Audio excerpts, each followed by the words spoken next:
de l'Algérie de 2030 en commençant par l'Algérie de 2020. Monsieur le ministre de l'Énergie vous a parlé macro. Moi, je vais vous parler micro.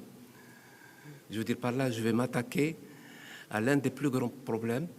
Le plus grand gisement de l'Algérie, c'est celui des économies d'énergie. Comment attaquer ce gisement d'économie d'énergie? Nous consommons en moyenne, nous gaspillons en moyenne 10 à 15% de l'énergie que nous produisons.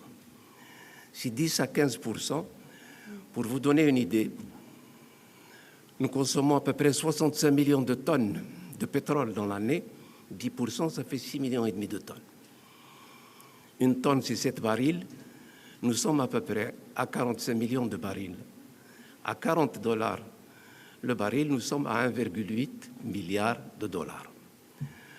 Nous pouvons donc, avec l'effort de tous, récupérer en partie cet argent qui est gaspillé, qui pollue. Parce que notre grand problème, c'est quand on consomme de l'énergie, on pollue. Monsieur le ministre Attar a parlé des grands défis qui nous attendent. Il a parlé de la COP21, il a parlé aussi des changements climatiques, il a parlé des engagements de l'Algérie. Nous devons les respecter. Pour ce faire, Monsieur le Premier ministre, la feuille de route que nous voulons présenter s'articule en 3 grands domaines. 1, faisons des économies d'énergie. Le premier chantier, c'est comment faire ces 10%. Alors, dans ces 10%, Monsieur le Premier ministre, 80% de l'énergie consommée, c'est entre le transport, le résidentiel et l'habitat. Il faut savoir, par exemple, qu'un appartement, en moyenne, consomme 1 tonne de pétrole dans l'année. Et chacun sait que nos appartements n'ont pas l'isolation qu'il faut. Nos appartements n'ont pas de chauffe-eau solaire. C'est tout ça qu'il faut revoir. Nous avons commencé avec Monsieur le ministre de l'Habitat à essayer de repérer ces gisements d'économie d'énergie. Nous avons l'ambition de placer 100 000 chauffe-eau solaires l'année prochaine. C'est un chantier important. Mesdames et Messieurs les Walis sont concernés.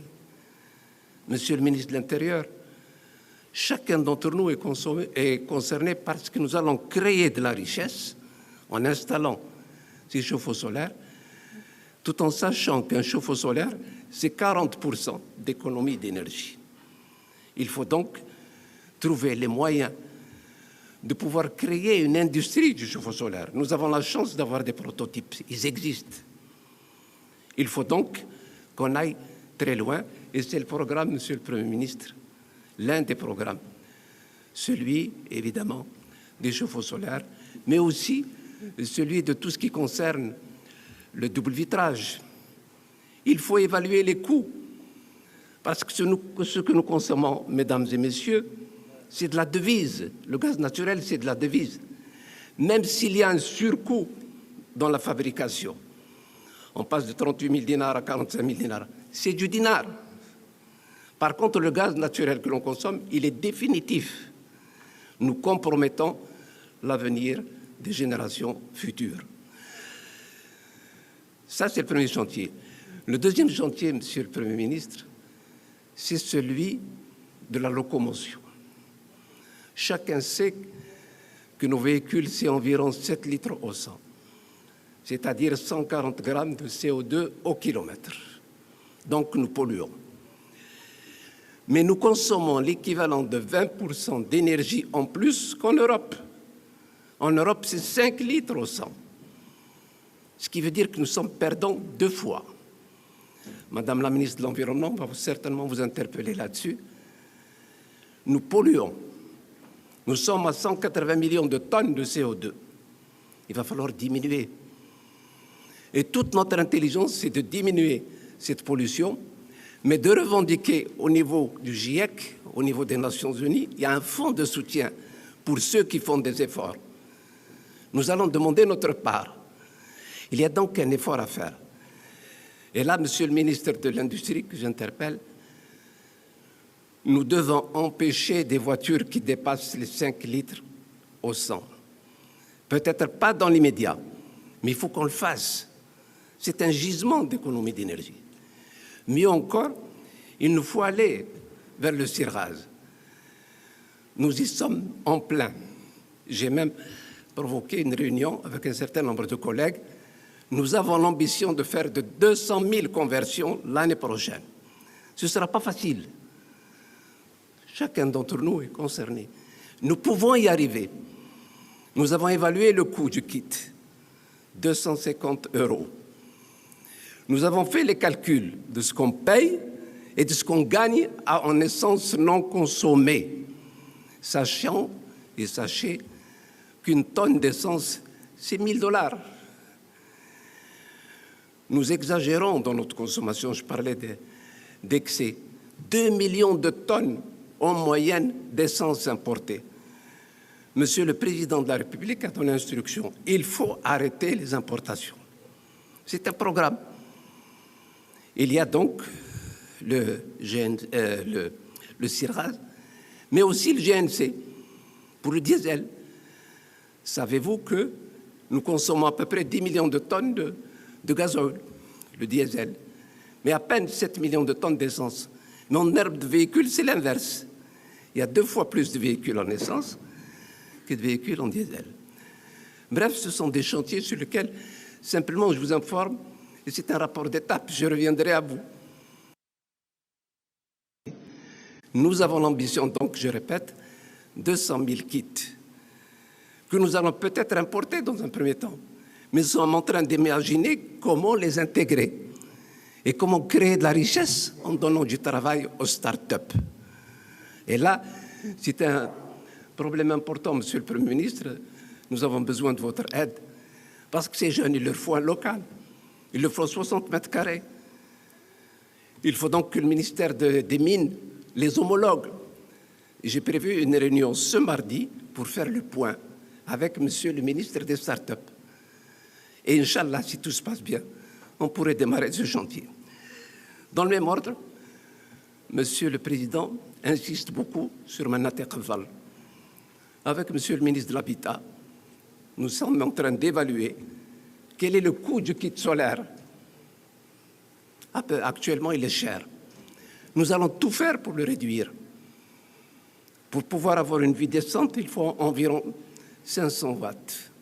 On peut même aller jusqu'à 1 kilowatt. Ça fait 600 000 dinars. Ça coûte cher. Mais on va y arriver. C'est une instruction de Monsieur le Président. Nous allons le faire. Ça, c'est le premier point en ce qui concerne les économies d'énergie. Le deuxième point, évidemment, c'est le plan solaire. 340 mégawatts ont été faits. Il y a actuellement dans le pipe 150. Nous allons les laisser faire. Évaluer toutes les surfaces que nous avons, près de 6 000 hectares. Nous allons revoir avec mesdames et messieurs les Wali, en fonction des demandes des secteurs, notamment de l'agriculture, parce que là aussi, Monsieur le Premier ministre, il y a moins de 10 km et plus de 10 km. Moins de 10 km, c'est Sonelgaz. Plus de 10 km, c'est Sonelgaz. Mais moins de 10 km, c'est nous. Il y a donc une étroite collaboration que nous faisons avec Monsieur le ministre de l'Énergie pour pouvoir répondre aux doléances du secteur de l'agriculture. Nous avons fait une première réunion. Il est prévu la semaine prochaine notre réunion. Donc, dans ces conditions, nous allons faire la même chose avec le ministère de l'Industrie. Où vous voulez qu'on installe des centrales de 10 mégawatts, 20 mégawatts. On n'est pas là dans la démesure. Nous allons faire des centrales à taille humaine qu'on peut maîtriser. Mais dans tout ça, Monsieur le Premier ministre, vous le savez aussi bien que moi, la formation est très importante. Nous devons former des gens capables de prendre en charge ce défi. Dans le même ordre, il va falloir maintenant, évidemment, pour pouvoir réussir cette transition énergétique, être consulté. Nous allons le faire. Nous avons fait un premier questionnaire pour les jeunes. On va le faire passer sur Facebook. Comment vous voyez la transition énergétique? Est-ce que c'est normal qu'une bouteille d'eau minérale de 25 dinars soit l'équivalent de 4 mètres cubes. Nous allons essayer de créer en quelque sorte un débat dans l'imaginaire des jeunes, qu'on ne peut pas continuer comme ça. Mais on ne va pas décider de la révision de ces subventions tant que Mekoun fait ouais. Donc nous allons tout faire pour expliquer aux citoyens les enjeux. Peut-être que nous serons amenés à dire ce n'est pas normal que quelqu'un qui a un 4x4 à 20 litres au 100 paye son essence de la même façon que quelqu'un qui a une Maruti à 5 litres au 100. C'est tous ces débats que nous devons ouvrir dans le calme et la sérénité. Tout ceci, Monsieur le Premier ministre, je vais conclure. Nous avons l'ambition en 2030, après consultation, vous avez proposé des assises, c'est une excellente chose, de prévoir le modèle de 2030. Le modèle de 2030, c'est quoi? Nous sommes 45 millions d'habitants. Nous allons être 55 millions d'habitants. En faisant le scénario au fil de l'eau, ça nous amène à 120 TWh, c'est-à-dire on double la consommation actuelle. Comment faire? Quelle est la part du renouvelable? On ne peut pas continuer comme ça à brûler du gaz naturel. Les moyens sont limités. À 8% par an, en 2030, nous aurons un problème. Faut-il exporter ou consommer? Il faut donc cette fenêtre de 10 ans, on puisse l'exploiter au mieux. Voilà, Monsieur le Premier ministre, voilà, Mesdames et Messieurs, l'essentiel de ce que j'avais à vous dire et je vous remercie.